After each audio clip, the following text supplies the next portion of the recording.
कल्याण पूर्व परिसरातल्या नागरिकांना गेल्या 10 दिवसांपासून अघोषित लोड शेडिंगला सामोरं जावं लागतंय। मुख्य वीज वाहिनीत झालेला बिघाड दूर करण्याचा प्रयत्न करूनही महावितरणला त्यात यश आलेलं नाही। त्यामुळे कल्याण पूर्व परिसरातल्या ग्राहकांच्या माथी महावितरणनं नाहक लोड शेडिंग लादलंय।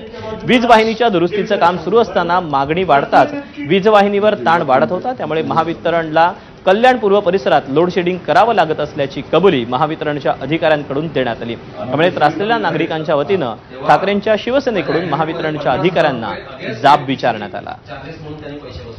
हे पडघा 220 kV ती 4 तारखेपासून फॉल्टी आहे। याच्यावर आपला कल्याण पूर्व विभाग आहे, त्याला रिस्टोरेशनचं काम युद्ध पातळीवर सुरू आहे, पण त्याला अजून थोडासा अवधी लागणार आहे। त्यामुळे आपल्या याच्यामध्ये जेव्हा जेव्हा आपलं लोड वाढतं तेव्हा ते लोड थोडंसं कमी करण्यासाठी आम्ही दुर्दैवाने लोड शेडिंग करावं लागतंय। तर माझं सगळ्यांना असं आव्हान आहे की तुम्ही थोडेसे संयम बाळगा। आमची अडचण असल्यामुळे आम्हाला तेवढी तुम्ही मदत करा।